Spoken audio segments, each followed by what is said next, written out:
Hello and welcome to this year's event marking the launch of our GSMA Mobile Gender Gap Report 2023. Owning a mobile phone and using the internet can be life-changing, giving people access to information and services they wouldn't otherwise have. But across low and middle-income countries, we see that women are still less likely than men to own a mobile phone, especially a smartphone, or to use the mobile internet.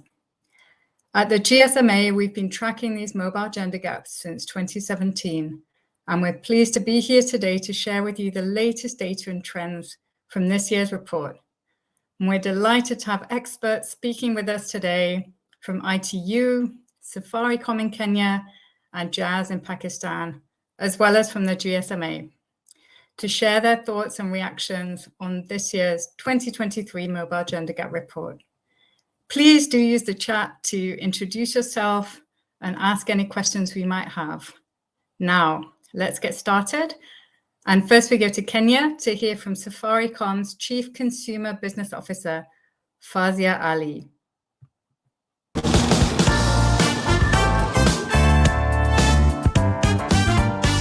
We are here today in Ngong Market. Alice Wanjiru is a merchant, as you can see. Her shop is fully stocked, and she's a beneficiary who has benefited from having access to the internet. And today we'll be very glad to just hear her story.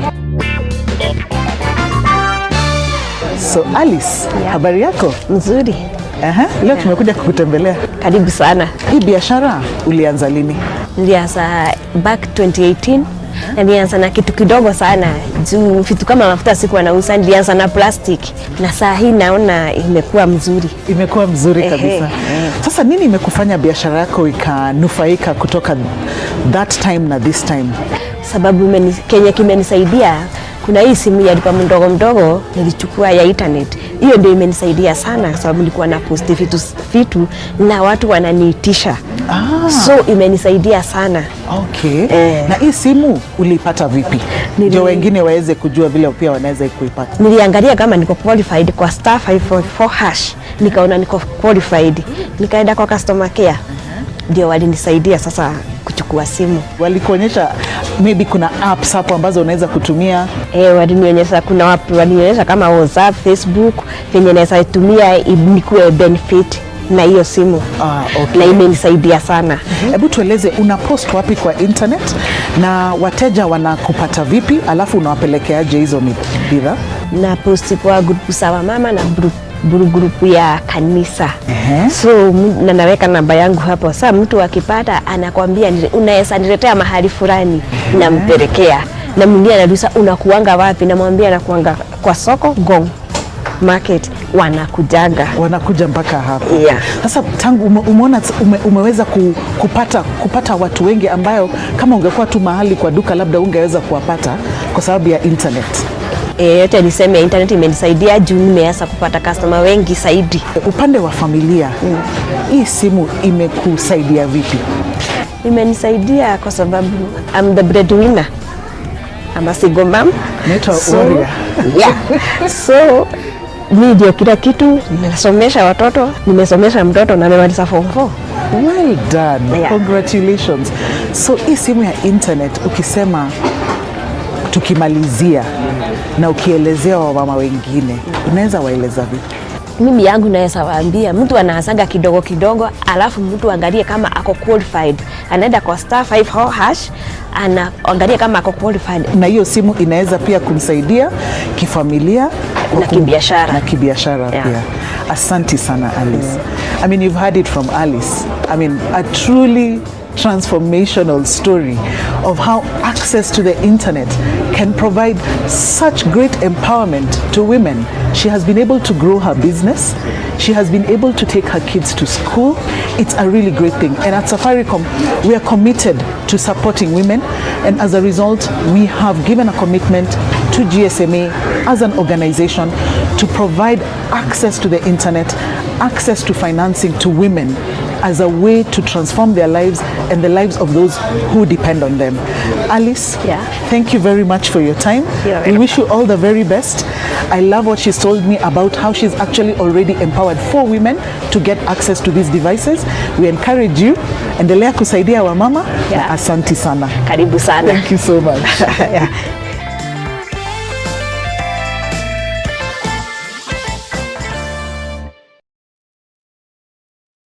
Thank you, Fawzia, and it's great to hear Alice's story of how she's using her smartphone to access the internet and boost her business.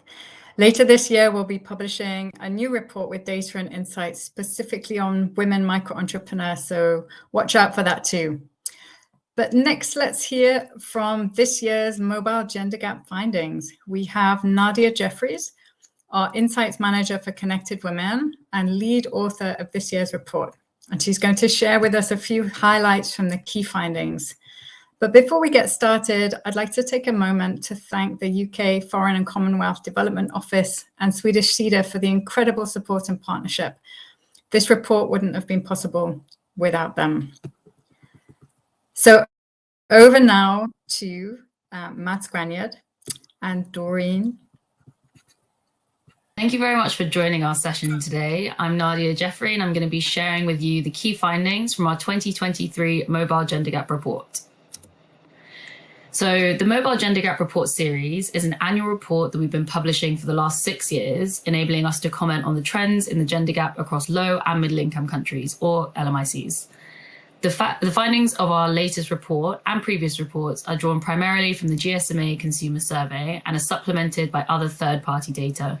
This nationally representative survey has been conducted face-to-face each year since 2017, with the most recent survey covering 12 low and middle income countries at the end of 2022. It's gathered critical data on the mobile gender gap and allows us to continue monitoring the impact of the ongoing economic crisis and other crises on women's access to and use of mobile. In this presentation, I'm going to share some of the key findings with you. Our latest data shows that while more women are using mobile internet than ever before, their rate of adoption has slowed for the 2nd year in a row. This is shown here on the graph by the red portion of each bar, which represents the number of additional women who adopted mobile internet that year. And as you can see, it's been getting smaller since 2020. Some further worrying findings from our latest survey is that men's rate of adoption has now also slowed between 2021 and 2022.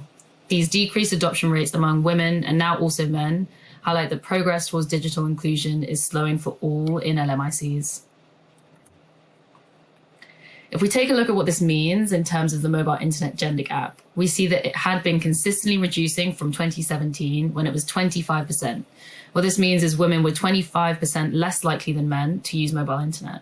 And this gender gap percentage dropped every year through to 2020, where it was as low as 15%. This was, of course, good news.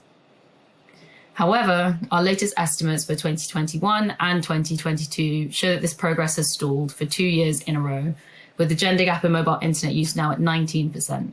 And this is as a result of the slowing adoption rates we saw among both men and women. This gender gap is substantial and it is stubborn. So that previous slide showed us that it's clear that more is needed to close the mobile internet gender gap. In fact, in order to close this gap by 2030, we currently estimate 810 million women need to adopt it by then. This is equivalent to an average of 100 million women each year. So these grey bars represent men and women who were already using mobile internet in 2022. If the mobile internet gender gap remains unchanged, forecasts suggest that more men than women will adopt it by 2030, shown by these solid red bars, as you can see, and a significant gender gap will still exist.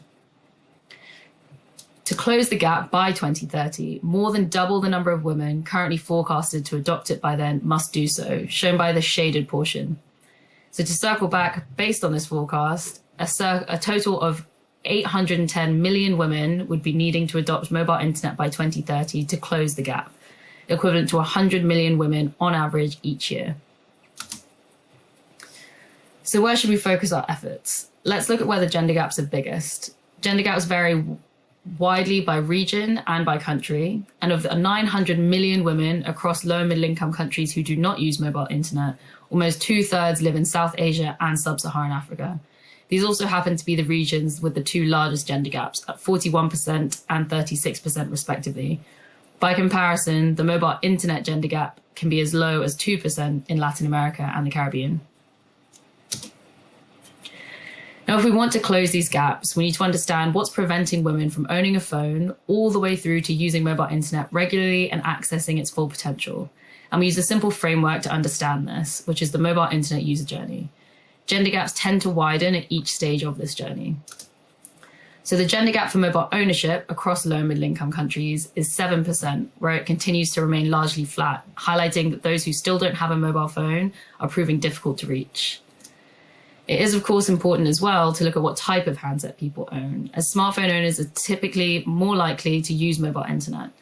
Women still own more basic handsets than men and are 17% less likely than men to own a smartphone, a gender gap that's also stalled for the second year in a row. Moving now to awareness of mobile internet. Whilst women are less likely than men to be aware of it, awareness levels are relatively high, with over 80% of men and women aware of it in 9 of the 12 survey countries.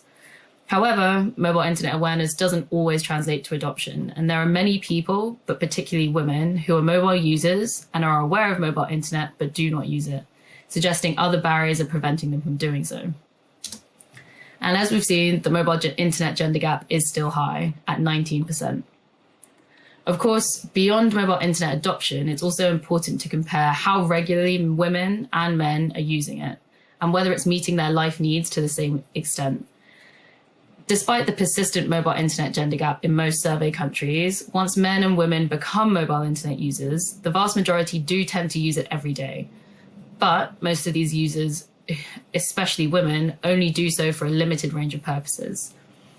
We cannot forget to address this gender gap in mobile use, especially given this year we found that women who were already using mobile internet were more likely than men to report having reduced their use of it in the past year.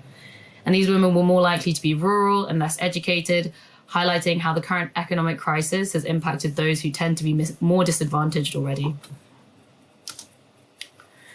Now, if we look specifically at the top reported barriers to mobile ownership and mobile internet use, across survey countries, the top barriers that men and women said were preventing them from owning a phone are still very similar, with little change since 2019. These barriers are affordability, specifically of handsets, literacy and digital skills, and the perceived relevance of mobile. However, there are variations at the top reported barriers at the country level.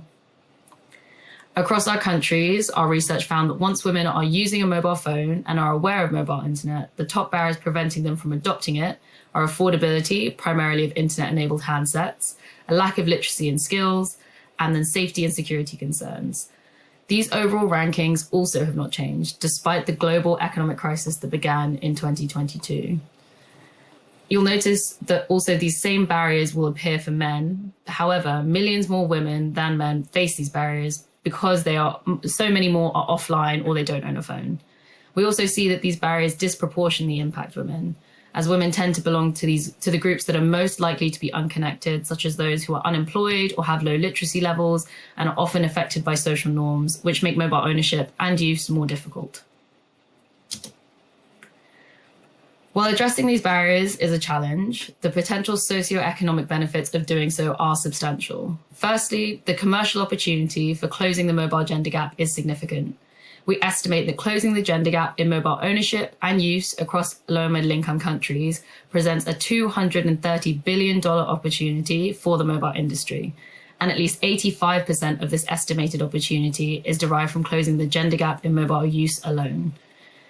Closing the mobile gender gap will also have a positive social impact on women users. In fact, across our survey countries, most women and men who use mobile internet reported it had a positive impact on their lives and that they use it every day.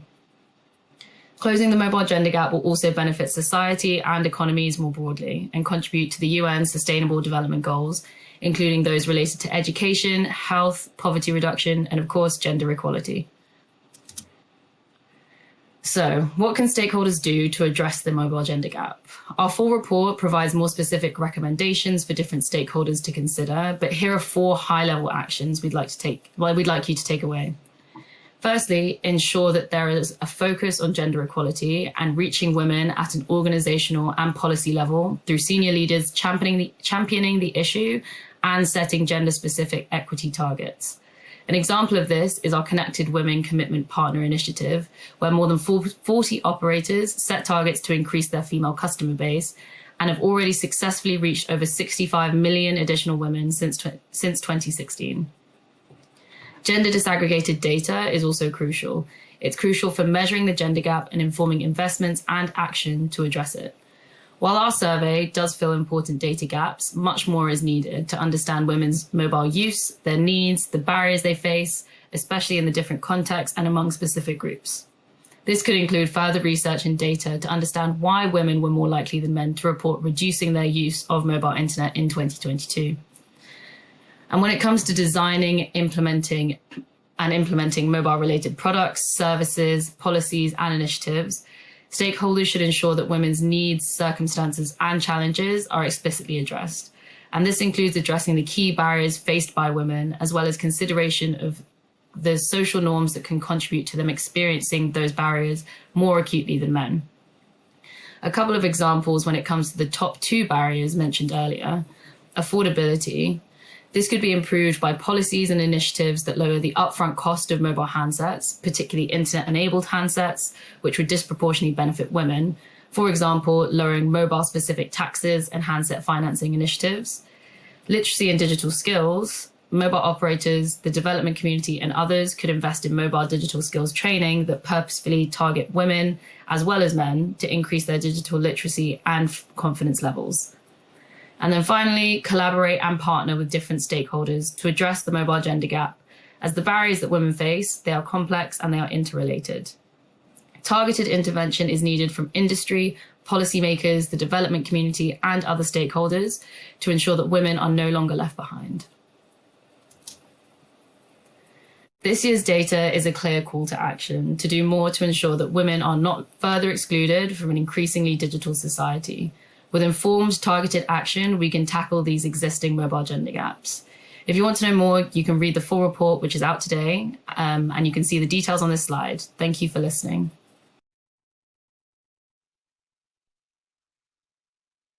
Thank you, Nadia, for sharing those latest insights with us. And do go ahead and download the report for more information. Next up, I'm delighted to introduce the Secretary General of ITU, Doreen Bogdan-Martin, in conversation with our GSMA Director General, Mats Granrud, on their reactions to this year's mobile gender gap findings. Over to you. Thank you also to Nadia for presenting the key findings of this year's mobile gender gap report. Now, this data is absolutely vital to inform gender inclusive action from policymakers, operators, and other key stakeholders. And we've just heard progress towards closing the mobile gender gap has stalled for the second year in a row. Now, this shows that we cannot take progress for granted, and we must act quickly to get ourselves back on track. We know when women have access to mobile phones and the internet, they are unstoppable. But in low and middle income countries, there are still over 300 million fewer women than men using mobile internet. If we want to have a fighting chance at achieving the Sustainable Development Goals by 2030, we absolutely cannot afford to leave women behind. And I must say, I'm very proud of the work our operators are doing to drive women's digital and financial inclusion. Through our Connected Women Commitment Initiative, over 40 mobile operators have made formal commitments to reach women with mobile internet and mobile money services. Since 2016, they have reached over 65 million additional women. So you can see how acting together, acting decisively, can bring about fantastic results. And I think together is the key word here.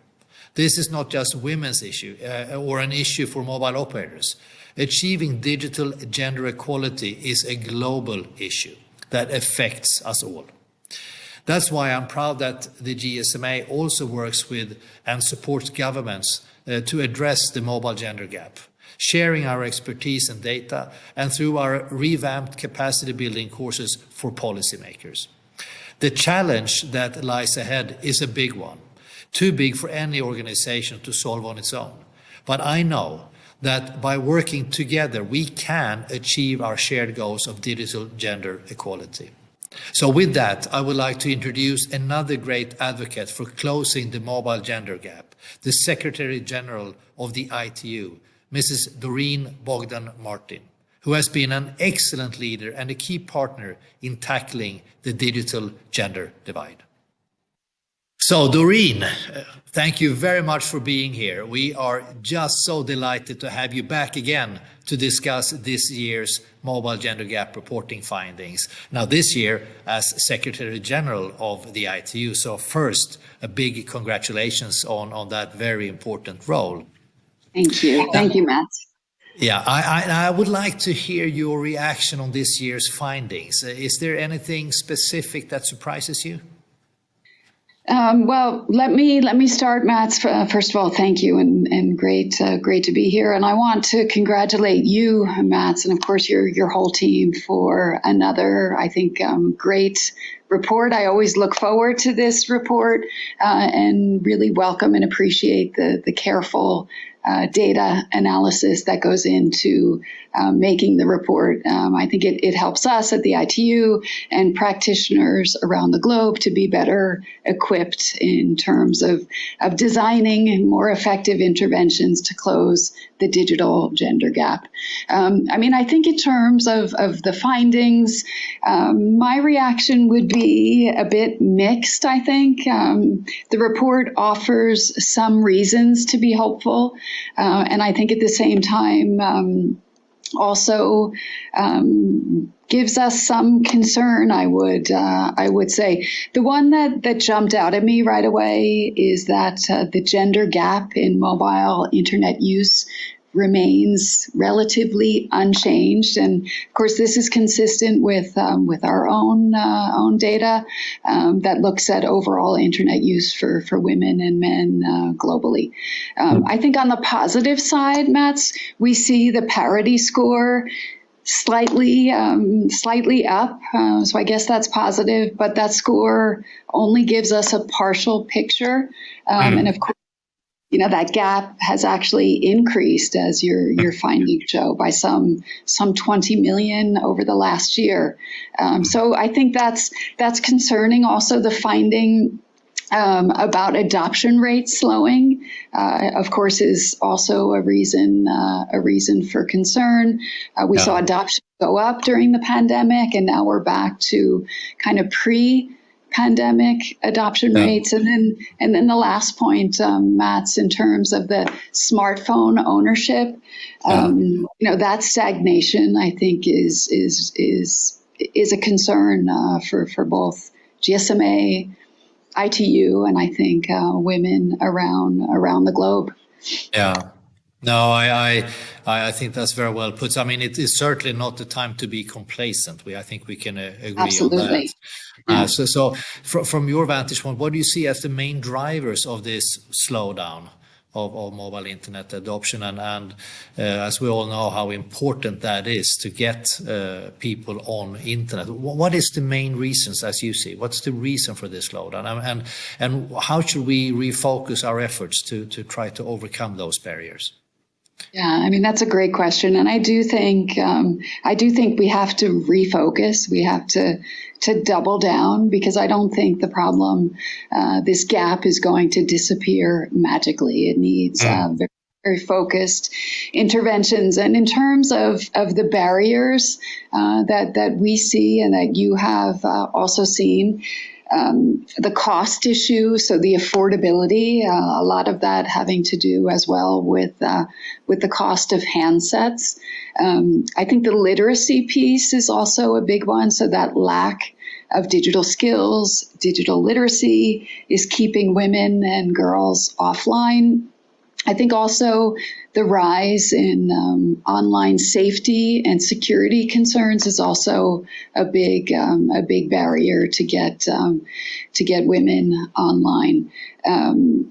I think we have to also focus on least developed countries, again, where all of those barriers are very present.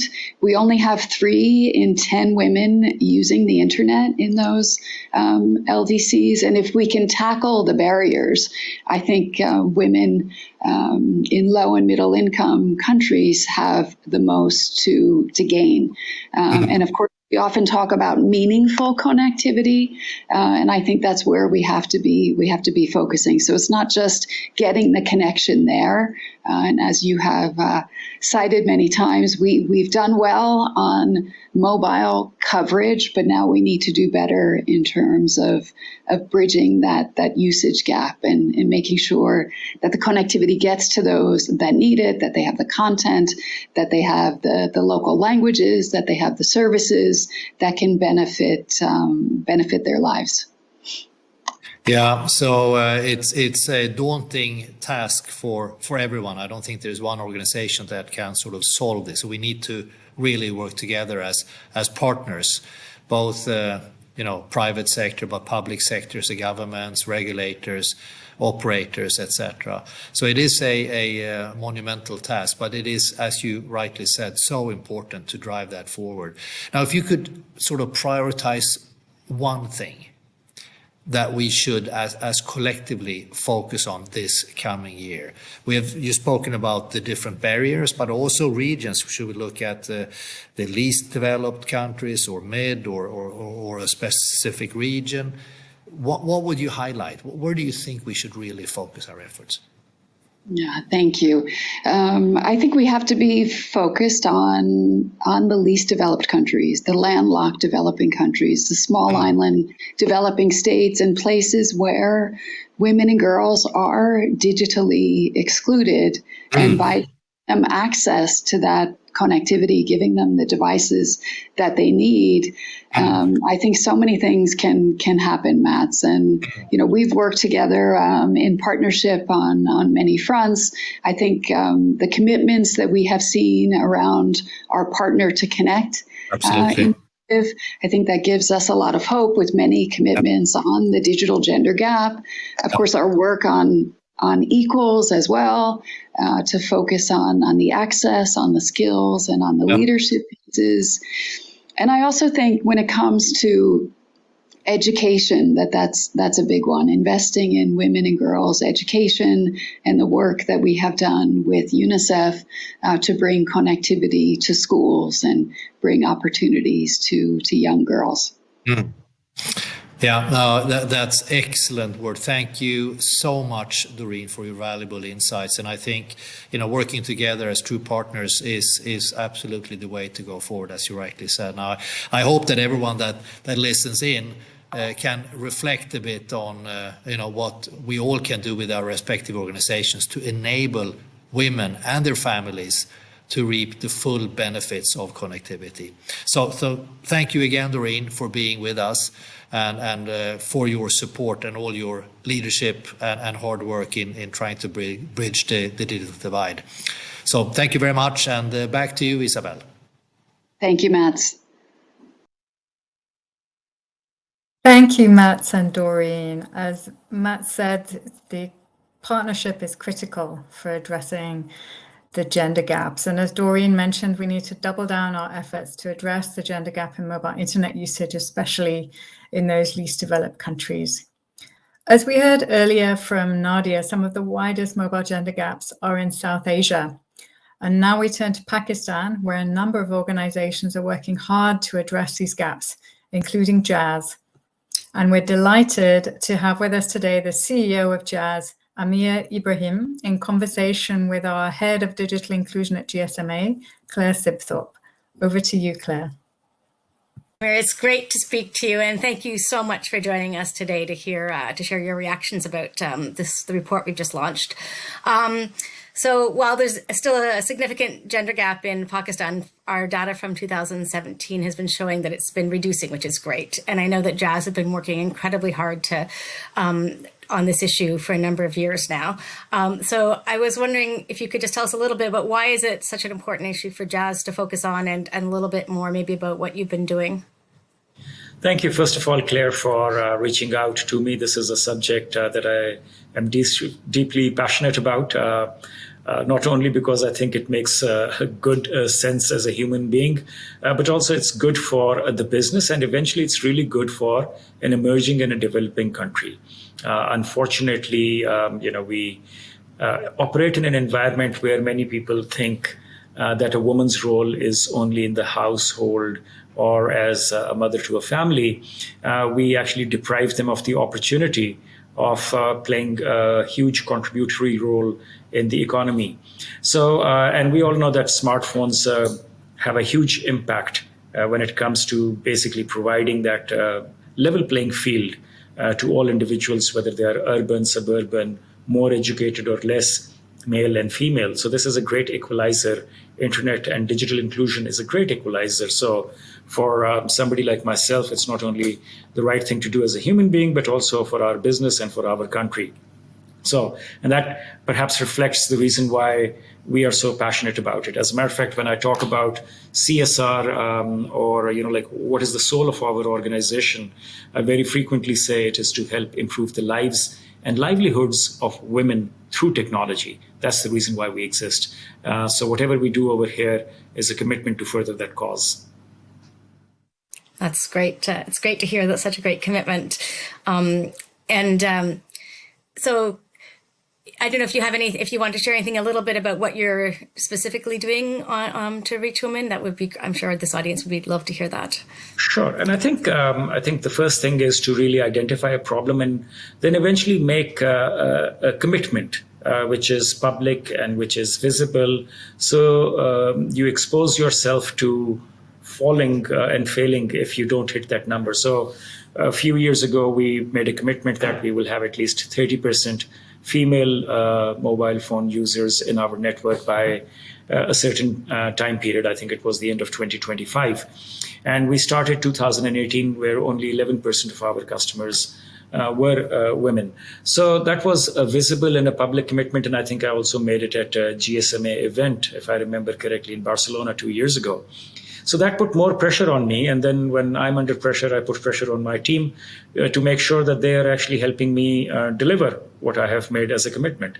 So since then, what we have tried to do is we have now a dedicated senior executive at diversity and inclusion, not only from an organizational perspective, because diversity within organizations is mostly around, do you have enough female leaders? Do you have enough female-friendly policies or gender-friendly policies? But in this particular case, we actually broke it down to a product level. So we had to actually now make sure that when we're designing products, when we're designing tariffs, when we're designing installment plans for our handsets, we think about that particular commitment that we have made.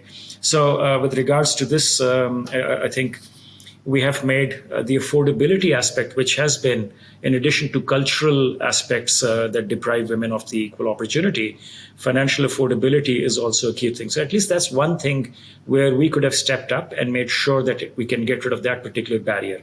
We introduced a low priced handset, which is a iOS-based handset, but it equips people with WhatsApp, YouTube. So it's a very affordable installment-based plan that we started offering to women. We have lower tariffs. Introductory barrier has almost been reduced altogether when it comes to making sure that women are not deprived of owning a SIM only because of the entry barrier, although in Pakistan, the entry barriers are already very low. But it was more symbolic and commitment that, we will go out of our way to make sure that at least affordability is not an issue.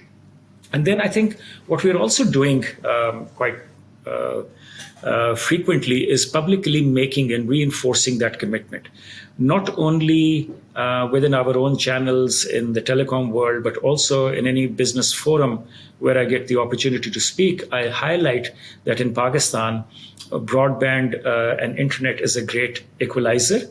And yet, sadly enough, the likelihood of a woman owning a smartphone is about 40% lower compared to that of a male. So these are the barriers and these are the gaps that we must bridge. Thanks. It's great to hear your commitment that you're championing it so much and tackling key barriers. I mean, we just in our report that we've just launched, our survey showed that even among women who are owned a phone and who are aware of mobile internet, they report lack of literacy, lack of family approval, and perceived relevance as sort of key barriers for why they're not using it in Pakistan. I mean, these are very challenging issues to address, quite structural issues.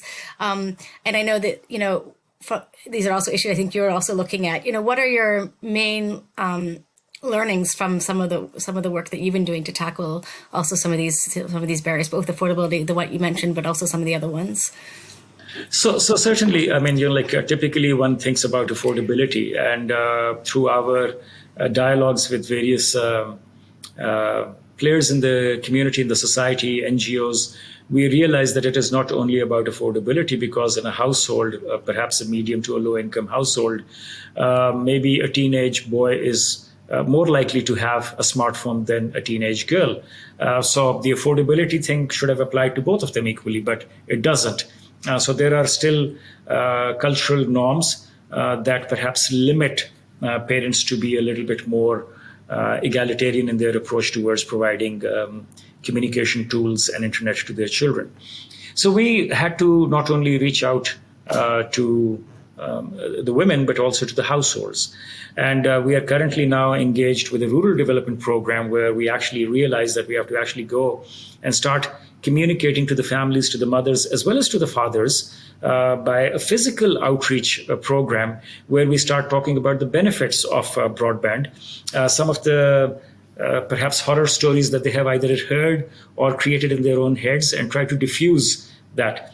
So it's not only through advertising that we can actually lower their barriers, their mental barriers. Sometimes you just have to be there in a village or in a community. You invite 50 or 100 people. It's a community and a outreach program. We have our own brand ambassadors, both men and women, who go and talk about what are the benefits of, and that we have a very big play in mobile money also. So we actually also try to talk to them about financial inclusion and the ability to be able to transact and to send and receive money through the mobile phone. So just trying to get them educated, I think, is the first step before even the affordability barrier. We sometimes automatically assume that, everybody knows what internet is. People should know that internet is safe. But I think in some of the far-flung areas within our own country, and Pakistan is still more than 50% suburban, we actually have to do some traditional marketing by going to the customers, and we can't just rely on a billboard or a television advertisement. That just does not cut it. That's very interesting, and I feel like I could talk to you for much longer about all the great work you're doing and the insights that you've been gathering. But unfortunately, our time is sort of rapidly running up. So I think maybe it'd be great to get a final comment from you. Our report shows that we just need to do more to accelerate digital inclusion for women. There's a big challenge ahead of us still. So based on your experience, what would you say is the single most impactful action we can take to address the mobile gender gap? I think it is, if you ask me, it is high-level commitment, right? So a lot of good things happen when the tone at the top is set. We've heard this thing many a times. Leadership has a magnifying effect, and it's not that I'm trying to bring more spotlight to myself, but something which I will frequently talk about, others will start hearing, at least within my organization. If I make a visible commitment, then I have a fear of not honoring my commitment. So as a person in a senior position, you don't want to fail on delivering what you have promised at a public level. So I think top level commitment, the tone at the top, and what we call a BHAG, a big, hairy, audacious goal. You set that thing up and you say that, listen, I'm going to do this thing, and you get the organizational resources to be mobilized in that direction. This, along with advocacy, because all of us are leaders, I can't overemphasize the importance of talking about it, right? And of course, talk in itself is not going to be enough, but it starts creating the awareness, it starts creating the imbalance that we are dealing with. It also helps us focus on how big the gap is. And once you have identified all those things, along with the importance of why you're doing it, then the rest of the organization starts stepping in with the product development, with the affordability programs, with the outreach programs, all of those things. There are going to be a huge number of small subcomponents that the organization has to do. I don't sit in those debates and those discussions.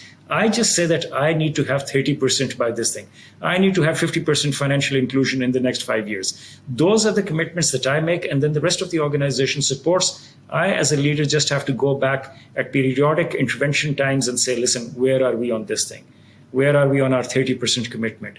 Why are we not on track? Why are we falling behind? What more do you need from me? Do you need funds? Do you need marketing budget? Do you need free handsets? Do you need more marketing support? So I would go back to the role of leadership in making sure that the organization not only does it because I'm the CEO, but they also understand the importance of it. So that's the first part in creating that coalition of change managers.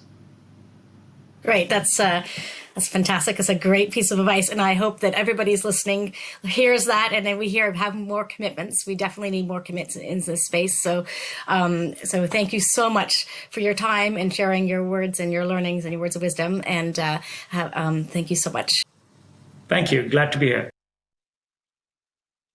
Thank you, Amir and Claire. And it's great to hear of those initiatives that Jazz is focusing on to address the barriers to women's digital inclusion, like affordability, and addressing the social norms, and the importance of leadership commitment to drive all of that. Now we turn back to Kenya again.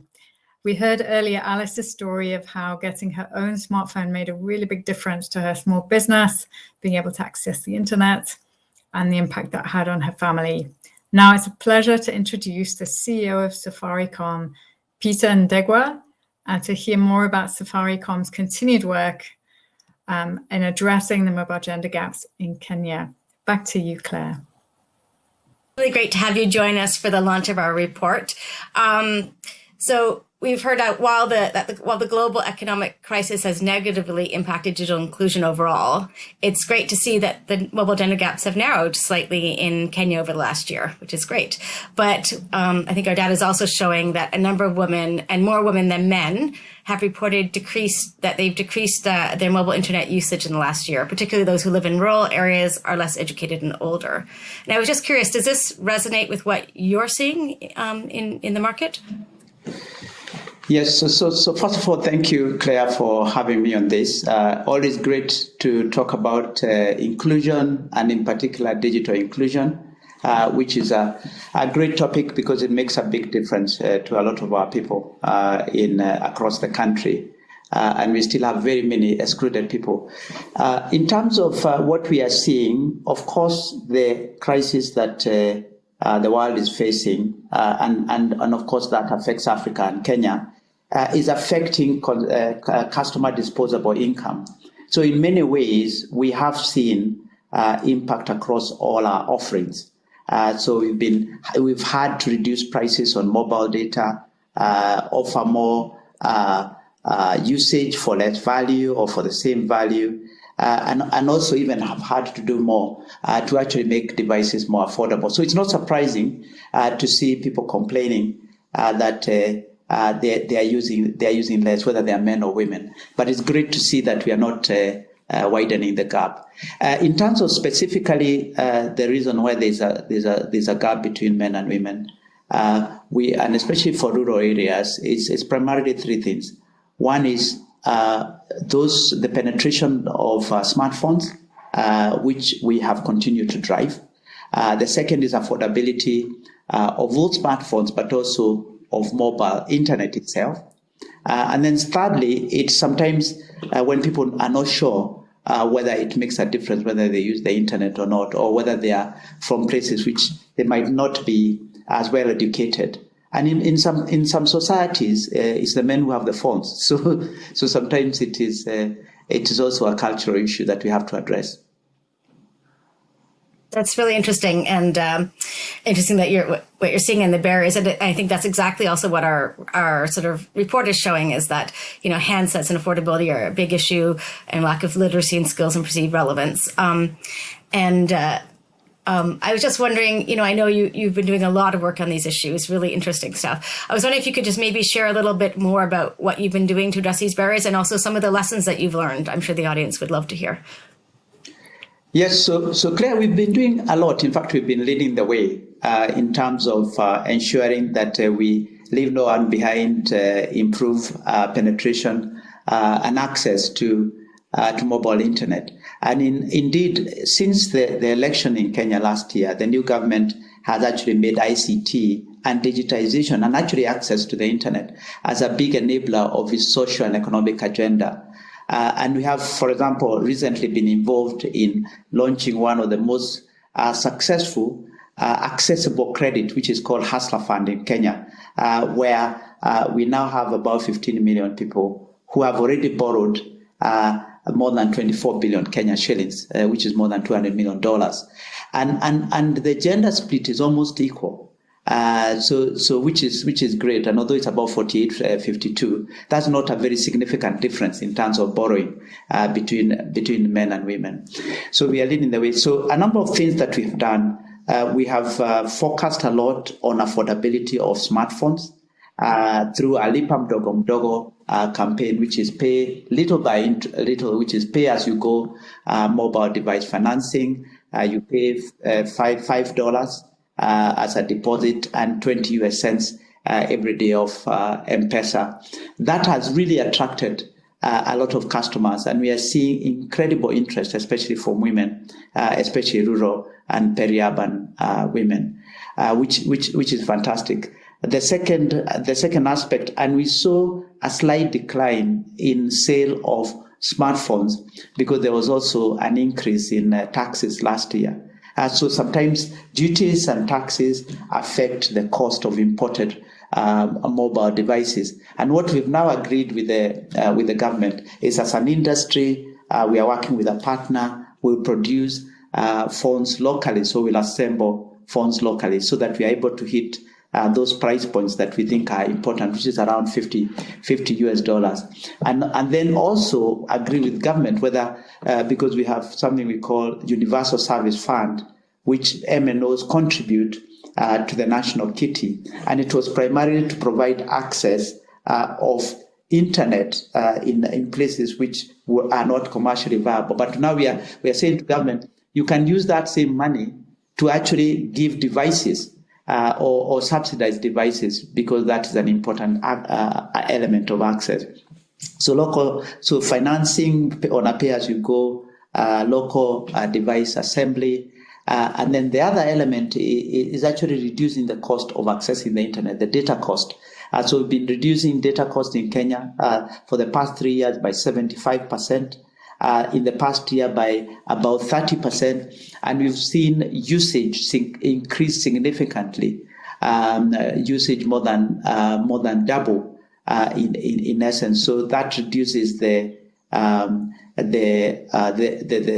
friction in terms of ability to use the internet. Then, of course, the last one is about educating, and we ran a very, very strong campaign, successful campaign we are calling Mwelekeo ni Internet, that the way is accessing the internet, and it was very, very successful in terms of showing use cases for ordinary people on how they can use the internet, especially those what we call Mama Mboga, which is a woman who is carrying on small businesses, which has been extremely successful. And then when you combine that with offering accessible credit, then the use case becomes real especially for ordinary women. Thank you so much. That's really interesting to hear how you're combining initiatives to kind of address the barriers holistically and really making a difference. That's great. And we've been following the work that you've been doing with great interest. It's very interesting. So thank you so much for sharing.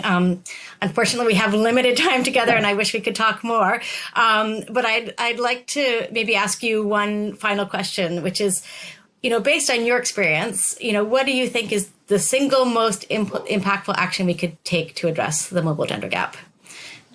The single biggest one, and every time government asks me, is smartphone penetration. Smartphone in everyone's hand.